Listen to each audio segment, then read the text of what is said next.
The following is a presentation of TFNN. It is now time for Trade What You See with your host, Larry Pesavento.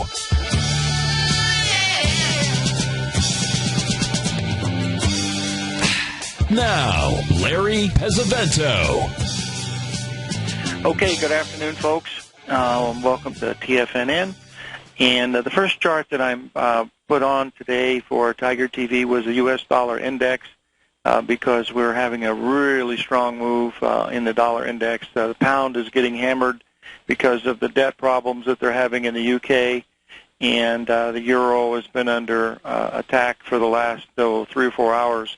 The thing that was really amazing about the euro is it had a rally right before the market opened that stopped at the exact 61% retracement of the high we made 3 days ago. That high last night or early this morning was 133.14, and we dropped well over $1,700 a contract in a matter of a few hours. And the chart that I'm actually showing now in the Tiger TV is the Dow Jones chart. This comes from my newsletter, and the reason why I put it in a newsletter is because we had such very, very light volume on Friday with that rally, and this is what Tom O'Brien's been teaching us here at TFNN, is to watch, these low-volume rallies after you have a break, and here was a case where the market rallied up to the 786 retrace and up at that 14,000 level again, and then it finally broke down. Now, if we take out the lows of 13,833 in the Dow, then we would be looking at, something very, very sinister, and it could be, it could be the one of those crash days where you get the Dow down 300 points or something like that.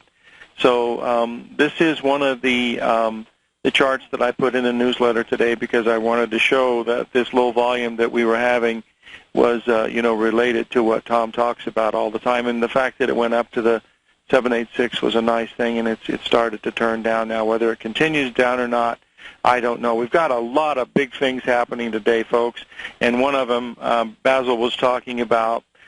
He uses the TLT, which is the ETF for bonds, but I use the bond futures. And, we hit that 618 retracement in bonds at that 142 level it was, I think, about 5 or 6 days ago. And we have since had a, really big rally here. And I wanted to be able to put it into a Tiger TV to show you folks, what it really looks like if I can just find it. The problem is when I try to do two things at once, there we go. This is the Treasury bonds on the weekly basis. We made that Gartley down at the 142 level. Now we're about $2,500 higher. We're up in the 144. We need to get this to 147 to 149, and I think that's going to set up an incredible head and shoulders pattern on the weekly charts. And we have the big pattern is completed. Everything is really set up and ready to go. I feel very, very strongly that if we break below 142 in the Treasury bonds, and we're trading at 144 and change right now, so if we break 2 points and we go below 142, that's going to be the start of higher interest rates. It's going to be the start of a big bear leg in the stock in the bond market. So we want to pay very, very close attention to the price of 142 in March bonds. Now, the thing is, we're coming up to March 1st here pretty soon, so they're going to be rolling from March to June. So we'll have to make the adjustment, which I'll do on the commodity show on Thursday. We will make the adjustment from March to June Treasury bonds because these are a little bit different. The TLT doesn't have that because it's not a future, it's an ETF. And I have a little dissertation or opinion on ETFs a little bit later in the show. But right now I want to cover, the bonds, where we are with those and the fact that they've come out of here very strong out. Whenever the market's down, it seems like the bonds rally just on a flight to quality.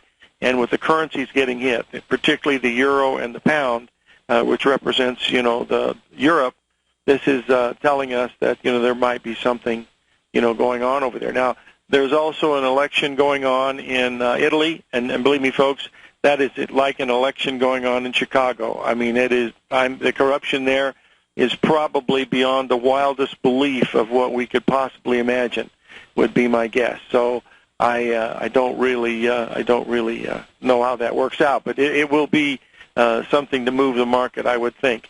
Now, the next one, since we were into the bonds, and I wanted to go a little bit farther and look at the notes, because the notes are the shorter term paper from 5 to 10 years, and it also has that same pattern that we have where we had the long butterfly pattern completing, in the middle of 2012.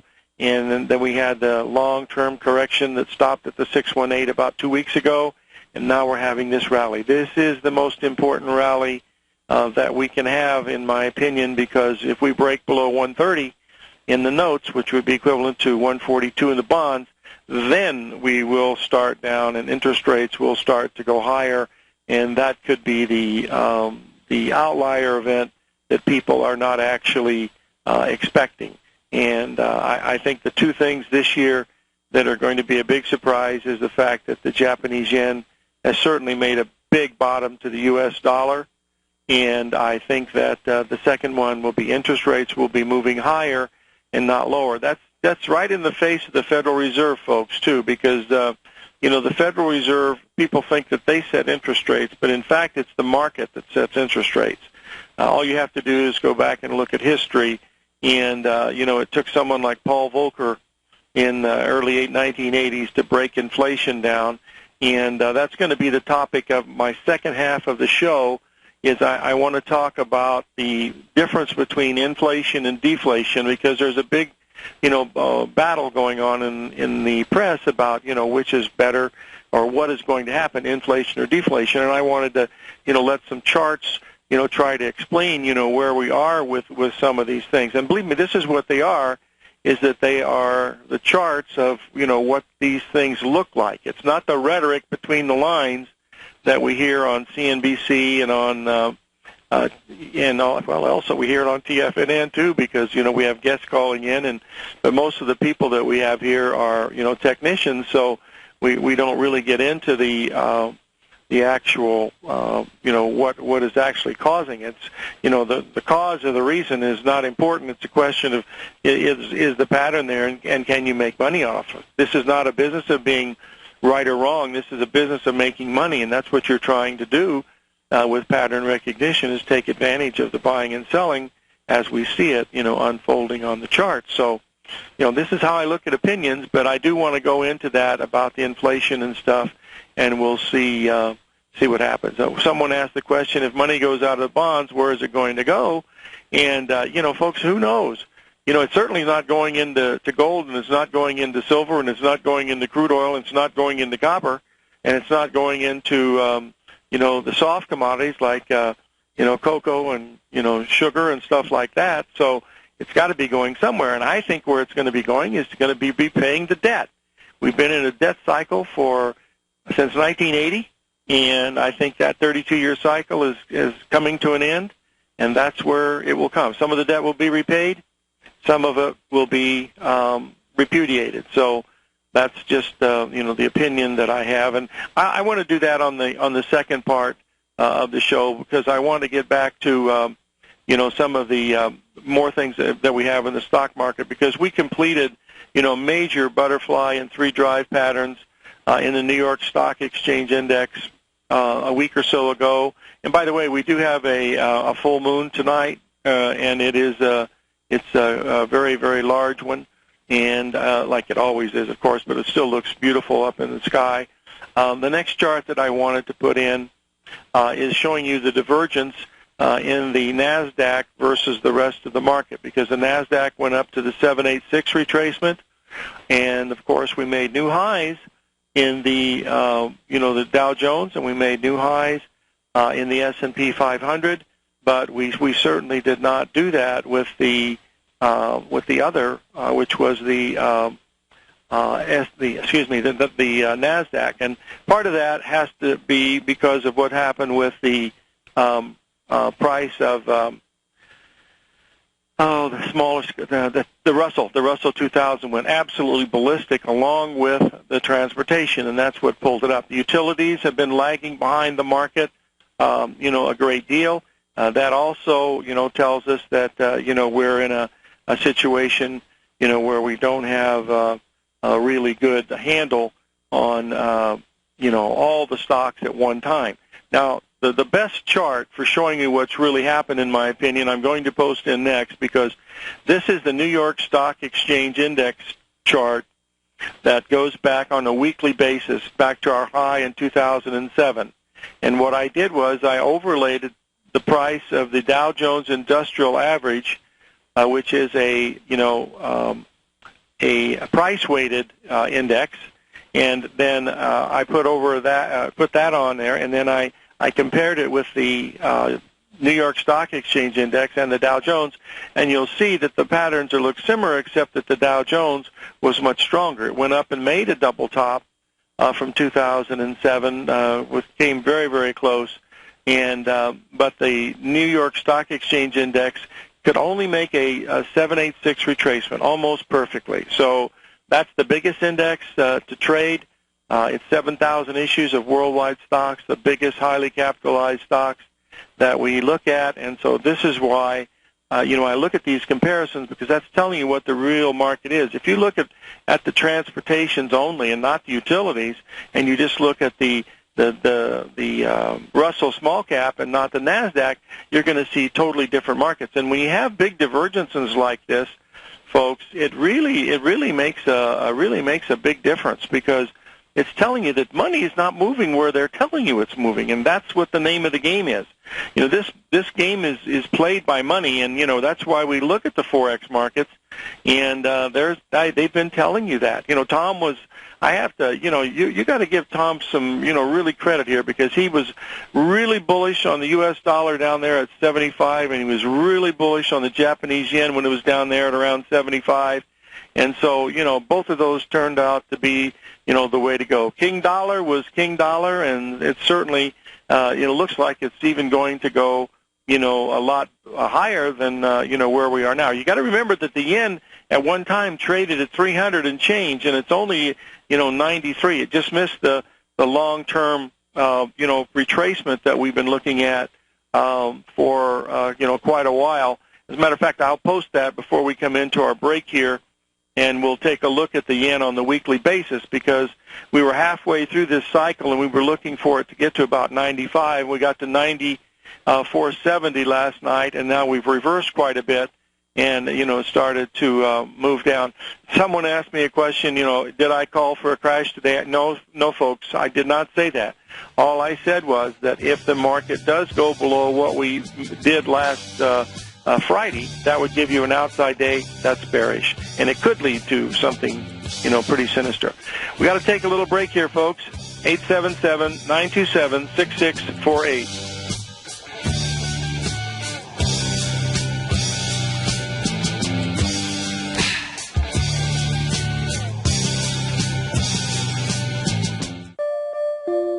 Daryl Martin coined the phrase diagnostic trading, and we're happy to announce that his diagnostic box spread analyzer has finally been released. The Diagnostic Box Spread Analyzer helps you easily identify the best box spreads on Nadex in seconds, plus you receive access to the diagnostic deviation levels, as well as step-by-step training videos teaching you how to trade Nadex spreads so you can quickly master the mechanics of this simple yet powerful trading instrument.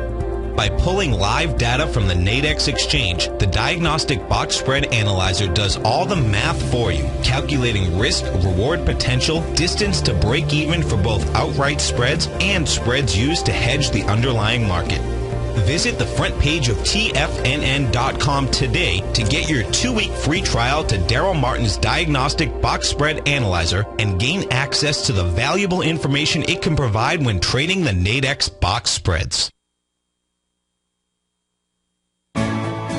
You take a hands-on approach to managing your investment strategy. You're always looking for the next trading opportunity to magnify your perspective. Direction Shares connects sophisticated traders with a powerful array of ETFs from a wide range of asset classes. The markets may go up and down, and you want tools for both sides of the trade. Discover how we can help at DirectionShares.com today. An investor should consider the investment objectives, risks, charges, and expenses of the Direction Shares carefully before investing. The prospectus and summary prospectus contain this and other information about Direction Shares. To obtain a prospectus or summary prospectus, please contact Direction Shares at 800-851-0511. The prospectus or summary prospectus should be read carefully before investing. An investment in the funds is subject to risk, including the possible loss of principal. Funds are designed to be utilized only by sophisticated investors such as traders and active investors employing dynamic strategies. Investors in the fund should understand the consequences of seeking daily investment results, understand the risk of shorting, and intend to actively monitor and manage their investments. Distributor Foreside Fund Services, LLC.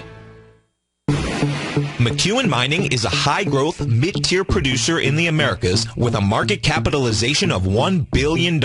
Experienced mining executive Rob McEwen, as chairman, CEO, and president, owns 25% of the outstanding shares of McEwen Mining and has put in place an ambitious business plan with the goal of qualifying for inclusion in the S&P 500 by 2015. With $70 million in cash and liquid assets as of the end of 2012 and completely debt-free, McEwen Mining is poised for growth. Production in 2013 is forecasted to grow at 24%, reaching 130,000 gold equivalent ounces, and over the next 3 years, McEwen Mining projects that their production will increase to 290,000 gold equivalent ounces, almost a threefold increase from last year's totals. If you'd like to find out more about McEwen Mining, click on their banner on the front page of TFNN.com or check them out on the NYSE or TSX under the symbol MUX.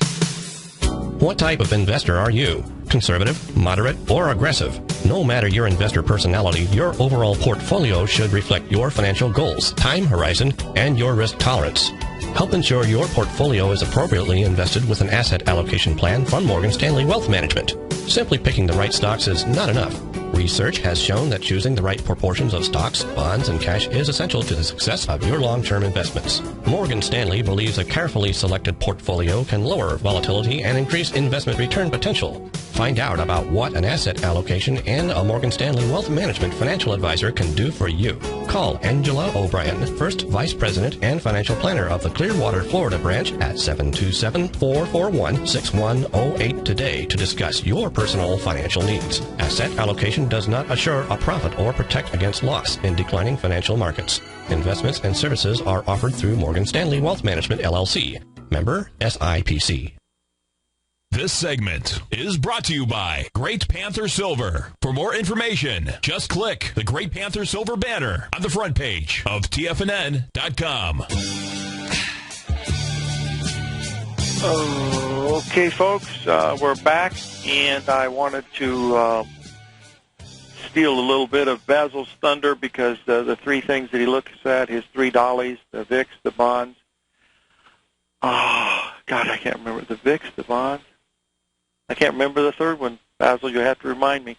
But anyway, these are things that you have to look at, and I posted the chart of the VIX when we had, the U.S. dollar index. That was my next. That's the first thing I posted in the room today was the U.S. dollar index. But those three things are very important. The reason why is the VIX gives you an idea of, whether people are afraid or not. The dollar is where money is really moving, and bonds are one of the largest markets in the world, and they affect our interest rates, and so that's why you've got to keep an eye on those. We've had some type of a cycle bottom, I think, in the VIX index when we were making lows going back to 1929.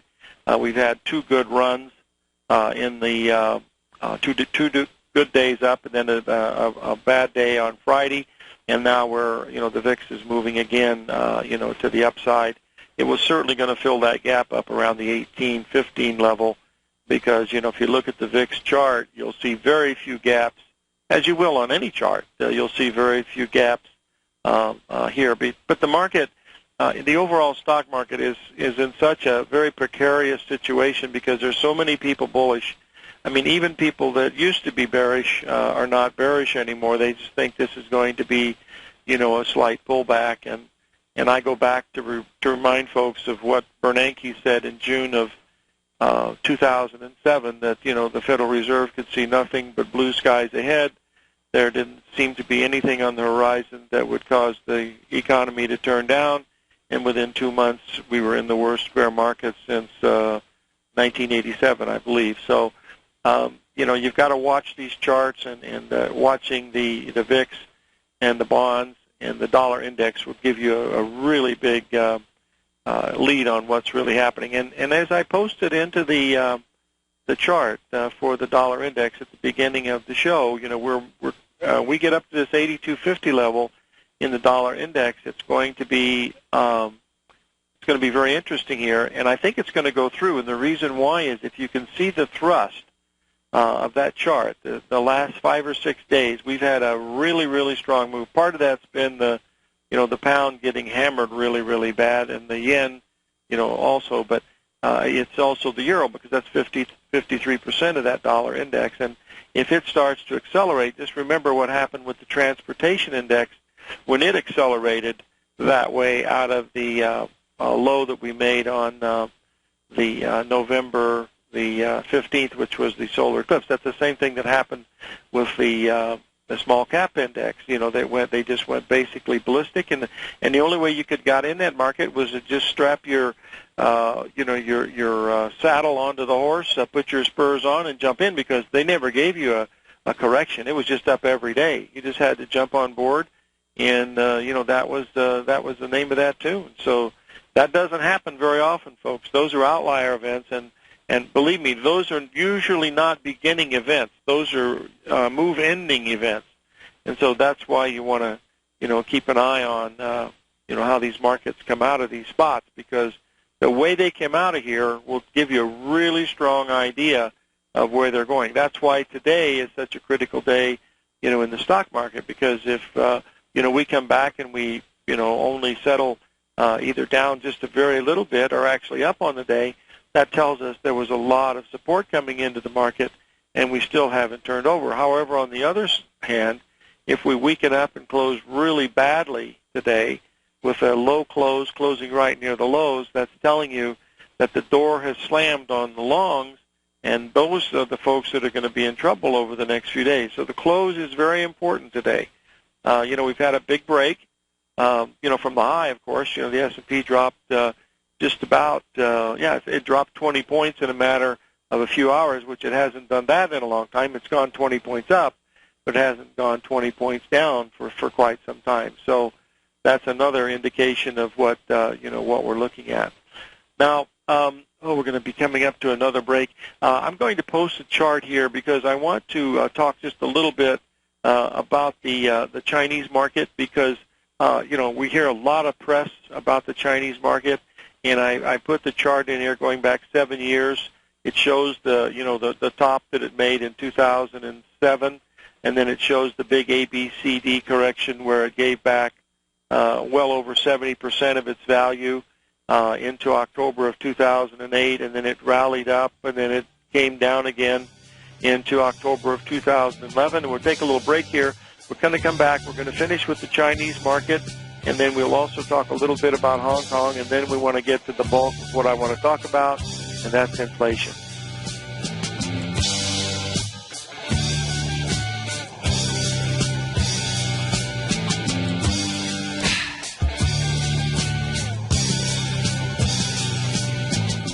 Just recently, on December 28th, Market Insight subscribers were advised to go long the QQQ, the NASDAQ 100 ETF, on December 28th at $63.91, and only 2 trading days later, after a huge jump in the market, Market Insight subscribers were advised to sell the QQQ at $66.64 for a $2.73 or 4.27% profit to start off 2013. At the same time, Tom O'Brien had advised his clients looking for a more leveraged trade that they could have initiated a position in the QLD, the ProShares Ultra QQQ ETF, and over the same 2 trading days, Market Insight subscribers were able to lock in a $4.48 profit or an 8.47% gain in just 1 trade. Get your 2-week free trial to Market Insights today by visiting the front page of TFNN.com. Cancel at any time during your free trial and pay nothing. Don't miss out on the next great trading opportunity in 2013. Act today. Has the current market volatility continued to stop you out of trades when the market spikes against you? Now is the perfect time to open up an account with Nadex. Nadex, the North American Derivatives Exchange, is a brand new, completely regulated Chicago-based exchange, and unlike most other exchanges, Nadex allows you to trade directly through them with direct market access when using their completely free trading platform, which also features real-time charts and full customization capability. One of the advantages of trading with Nadex in volatile markets is that your risk is always capped and you have the ability of keeping your trades open even when the market spikes against you. Nadex is completely brand new with a line of unique trading products that are unavailable anywhere else. See how it works at nadex.com. That's Nadex.com. Or click on the Nadex banner on the front page of TFNN.com. Futures and options trading involves risk and may not be appropriate for all investors. Recently, Basil Chapman has had some outstanding trades in his newsletter, The Opening Call. Each morning by 9 a.m., Basil uploads his newsletter to the TFNN servers so that his subscribers can access his expert trading advice. Basil gives his take on the direction of key indices and updates any active trades that his subscribers are currently in. Just recently, Basil's subscribers closed out a short position in Chipotle Mexican Grill, CMG, for more than an $86 profit per share, over a 20% gain in just one position. If you'd like to try out Basil Chapman's newsletter, The Opening Call, then visit the front page at TFNN.com and click Trading Newsletters. There you'll find Basil's newsletter, The Opening Call, where you can request a free sample copy. Also, don't miss Basil's program, The Tiger Technicians Hour, Monday through Friday, 11 a.m. Eastern, on TFNN. Tom O'Brien's weekly newsletter, The Gold Report, has helped subscribers for over 10 years navigate the high-risk world of exploring and producing gold companies. And now's a great time to sign up for a free month-long trial to see the kind of insight that Tom delivers for his subscribers on a weekly basis. Every Monday, Tom O'Brien issues a quick update on the metal market, giving you his take on the HUI, XAU, GLD, dollar, bonds, and much more. Tom follows Monday's update with a full gold report, which is delivered to subscribers Tuesday afternoon with detailed coverage of 24 separate gold or metal stocks, as well as another 10 to 15 stocks that he lets you know are on his potential watch list. Get your month-long free trial to the Gold Report today by visiting the front page of TFNN.com. Don't spend another year navigating the metal markets on your own. Act early in 2013 and make the most of your gold and metal market investments. This segment is brought to you by Crocodile Gold. For more information, just click the Crocodile Gold banner on the front page of TFNN.com.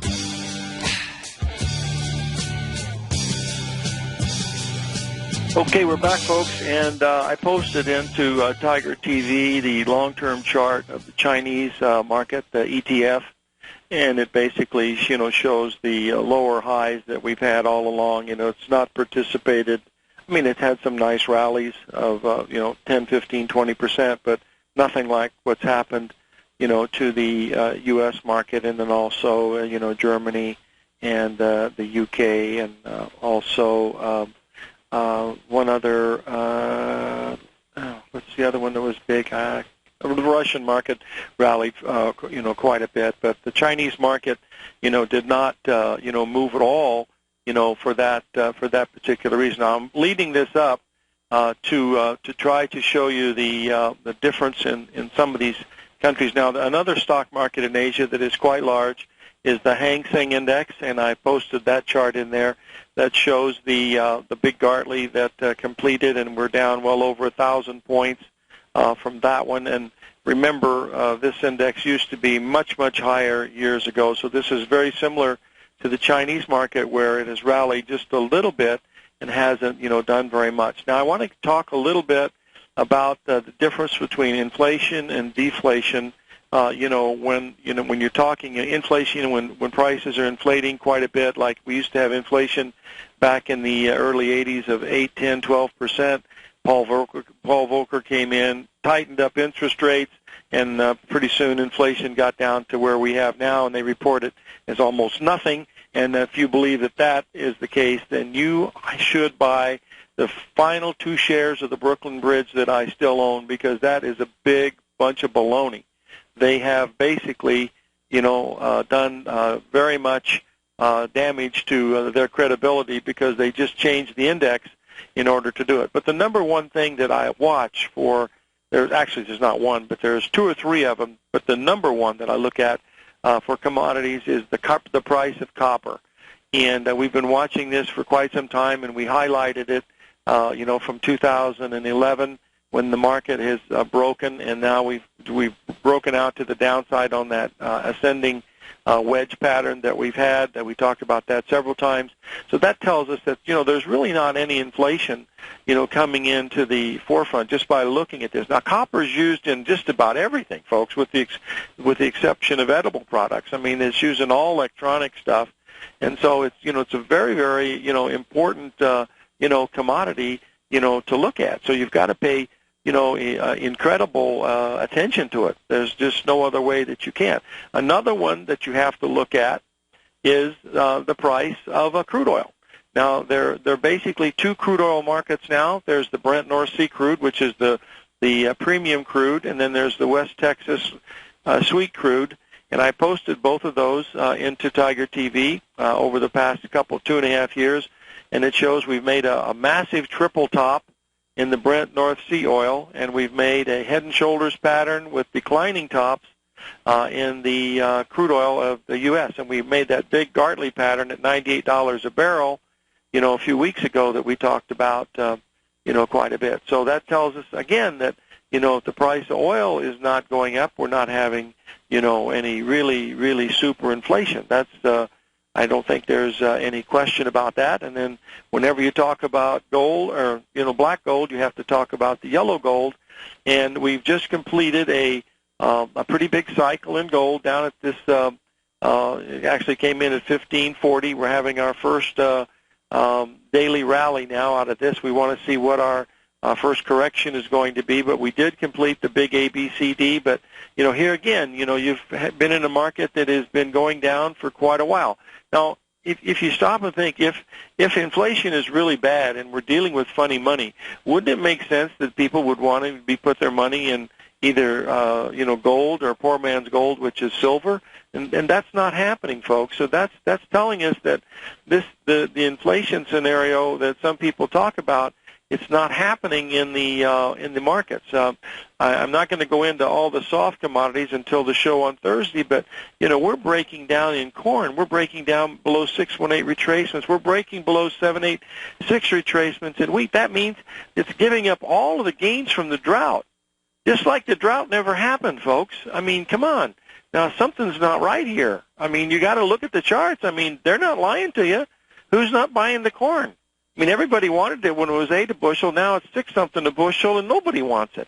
So something's not right. You've got to say, why are these prices doing this? That's the only question that you have to ask. I mean, you don't have to know who's in there buying and selling it, but the more prices are going down, so there's more sellers.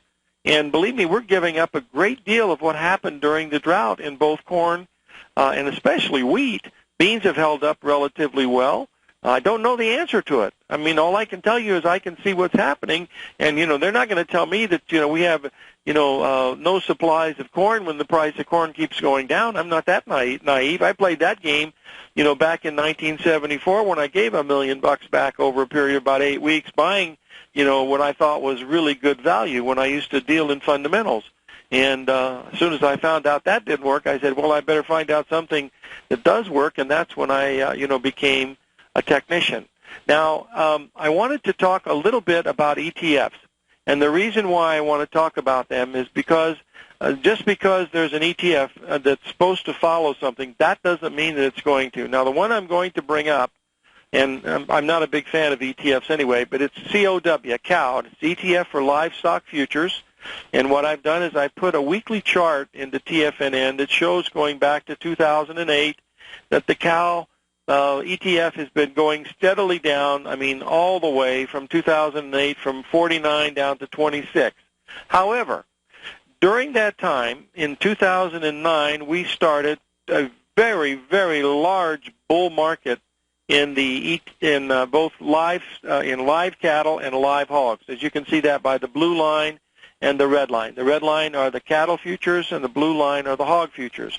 And it shows how much, the cattle and the hogs went up, where we got a modest 10% move in the COW ETF. So these ETFs, just because they say that they're following something, doesn't necessarily mean that they are following something. That's not the case.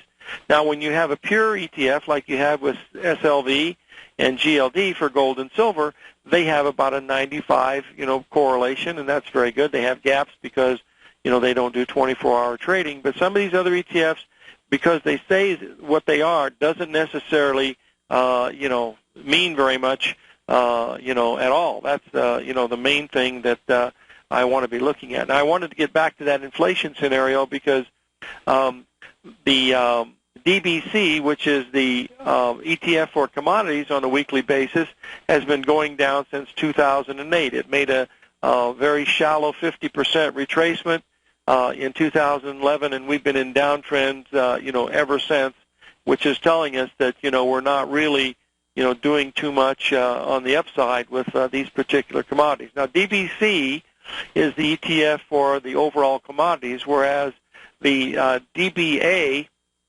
is the one for the agriculturals.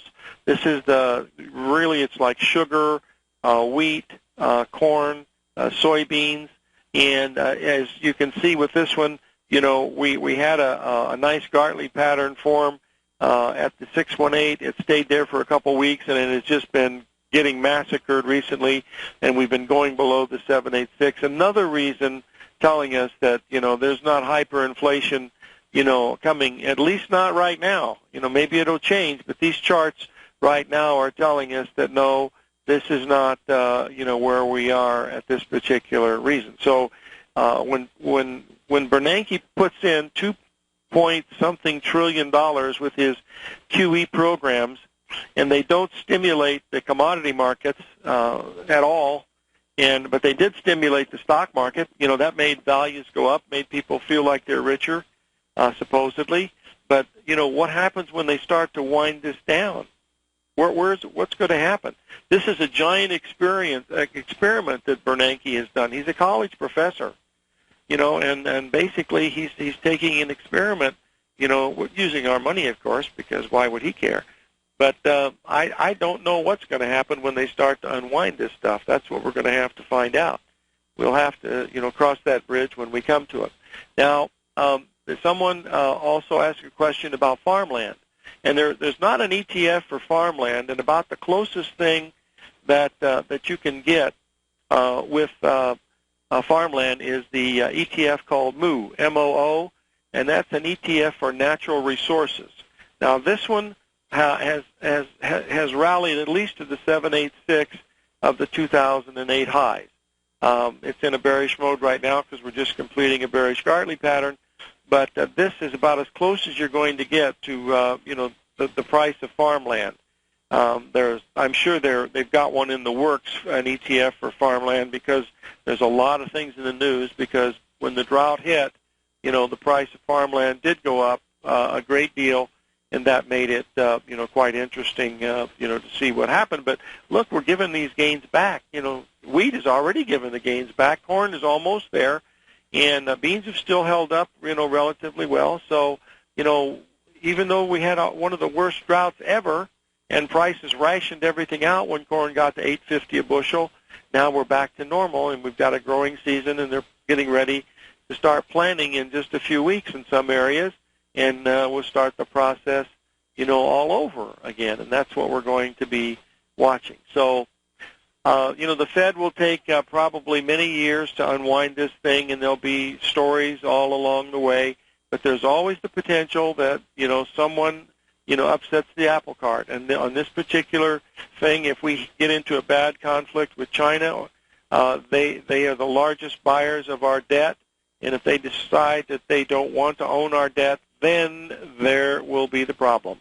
It'll make that European crisis look like a opening day at the baseball season, because it'll be a real disaster. If they're taking a third of our debt and we can't sell a third of our debt, we're in big trouble, because that's all we're doing is we're reinflating debt, And the theory is that you're going to pay it back with weaker dollars, but that's not happening, folks. The U.S. dollar is holding up incredibly well. It's in fact, it looks very, very strong, and you're looking at tremendous weakness in the euro market, and I think that's something that I think is important enough to give a really good look at here on a long-term weekly basis, because we hit 61% retracement of Friday's high today, and then in reverse, but we've had two major Gartleys over the last couple of years, just finishing one up here at this 137 and change level, and we're down 3 or 4 weeks now, and I think that we're going to be looking at a price in the euro of the 125.50 level, and if we happen to get below the 120 level in the euro, you're going to be looking at par again. Remember, the euro has had a tremendous history. It's gone from 64 to 160. Oh, excuse me, that's wrong. It went from 85 to 160, and then bounced in between those numbers several times since it was formed in 1999. So it's a very volatile, currency, and how long it's going to last, no one knows. We hear a lot of rhetoric about it, but again, just look at the charts. That'll be the thing that you want to watch most. Now, I believe that we're ready to have a big break in one other commodity, one other country's foreign currency, and that is the Australian dollar versus the U.S. dollar. We've gone up to this 106 level that we talked about several times. It hit the 786 about a half a dozen times over the past 6 or 7 months, and now we've started to move to the downside. All we need now is a move below 101 in the Australian dollar, and that's going to be something that will trigger more selling coming into the Australian dollar, again giving the U.S. dollar more strength. And that's another reason why we're looking at these particular futures as we go through. We've already covered the Japanese yen, where we are there.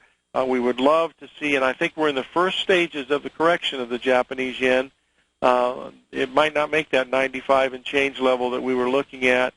So what we will watch is we will watch the first ABCD correction, which will take several weeks for it to make a correction. But boy, that'll be one to really watch, because when a market comes out of here this fast, when it goes from like 75 to 94, that is a huge move. And the first correction of a 19-point move would be 38%. So you'd look for about 5 points down into that area of about 90.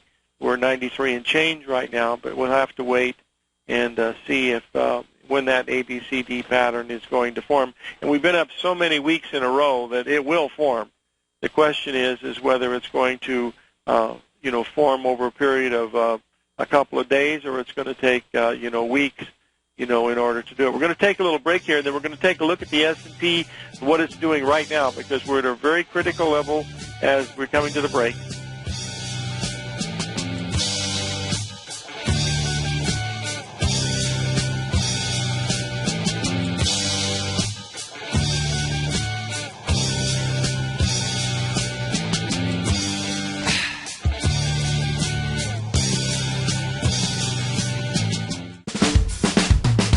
If you're an investor looking for a great weekly investment newsletter, then now is the perfect time to try out Ken Shreve's Ultimate Growth Stocks.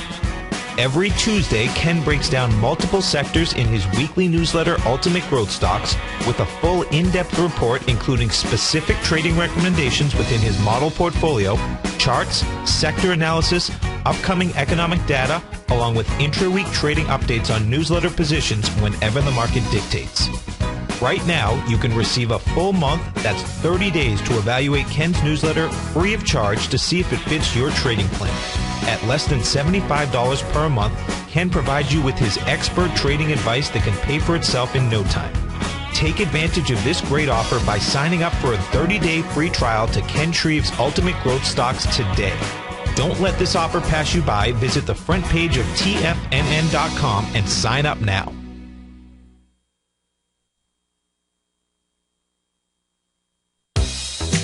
with the launch of Tiger TV. TFNN has brought our programming to the next level. With Tiger TV, you can gain access to each host's charts and computer screens as they host their daily stock program. Whether it's Tom O'Brien, Steve Rhodes, Basil Chapman, Ken Shreve, David White, Larry Pesavento, Victor Jones, or Daryl Martin, you can catch all of our technicians hosting their programs live and archived on Tiger TV for your viewing pleasure 24 hours a day, 7 days a week. If you haven't checked out Tiger TV, then visit TFNN.com and see what you're missing. David White's newsletter, The Technology Insider, is focused like a laser on finding the next big things in technology. If you had invested only $10,000 in Microsoft in 1986, you'd have been a millionaire by 2000. Disruptive technology like Microsoft's is the key to these massive long-term profits, and the Tech Insider is the vehicle from TFNN to capitalize on these opportunities. This is the go-to newsletter that identifies, monitors, and profits on mostly little-known cutting-edge companies with great long-term prospects. David's experience is as an inventor of Emmy-winning animation products for TV and Hollywood that propelled a company public. Match that with 14 years as a full-time trader, and he's uniquely qualified to guide you through the light-speed world of ever-evolving high-tech. If you're ready to ride the next big technology bull market for less than $40 per month, log on to TFNN.com and get your 2-week free trial to the Technology Insider. Get in on the ground floor of the next big thing today. Many of our new listeners have heard about the Tiger's Den, but wondered, what exactly is it? The Tiger's Den is a lively community where professional traders and investors can meet, exchange ideas and information in a comfortable, moderated atmosphere. Hear all of your favorite TFNN shows, plus see all the charts as they happen, live during those shows, and have access to all those charts. You can test drive the Tiger's Den, absolutely free, for 30 days. It will greatly enrich your knowledge of these markets. Details on the Tiger's Den are on the front page of TFNN.com. Are you looking for a precision edge in the market? Something that can stack the odds in your favor? Then look into Larry Pesavento's new trading newsletter, Patterns, Profits, and Peace of Mind. In each weekly issue, Larry explains what's going to happen in the markets based on the pattern he sees developing and gives you actionable trade ideas based on those patterns. Plus, you'll get his detailed analysis on a variety of markets and sectors, including stocks, treasury bonds, the gold market, oil, the dollar, the forex market, and more. And you'll get the Technical Corner segment, which is a short but powerful weekly training session on trading.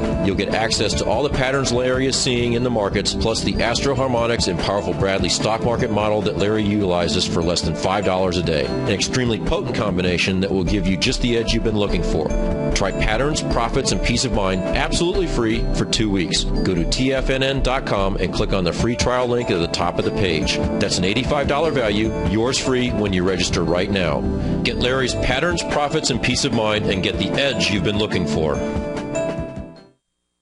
This segment is brought to you by TFNN. Test drive all the newsletters for free at TFNN.com.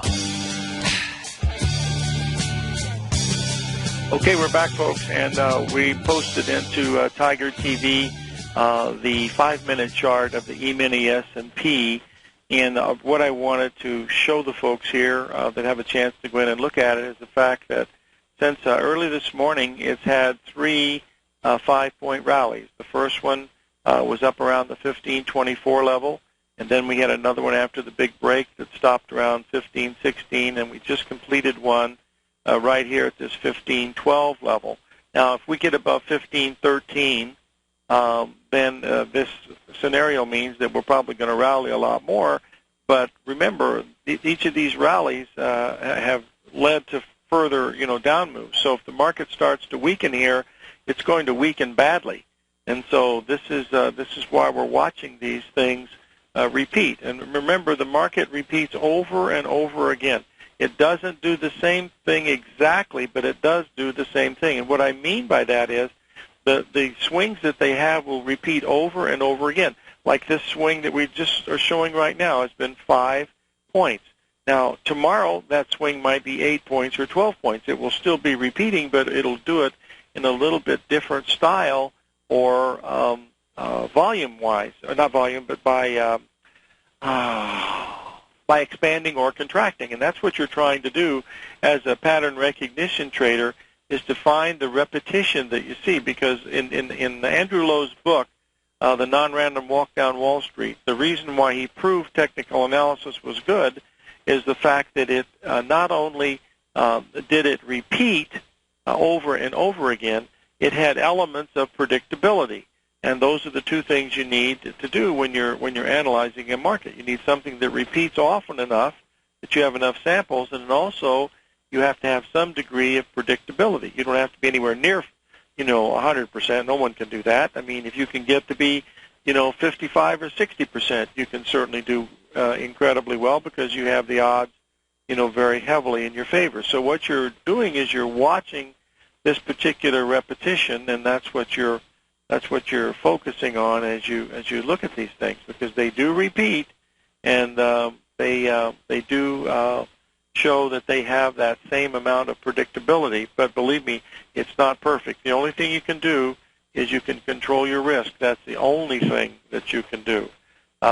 Remember that I wanted the two things that I'm watching the most this week are the bonds, because I believe I really like the bonds at 142 because of that beautiful Gartley that it made there, and now we're almost 3 points above that. We need about another 3 or 4 points to get up to that 147 to 149 level in the bonds, and we've got to switch from March to June, of course.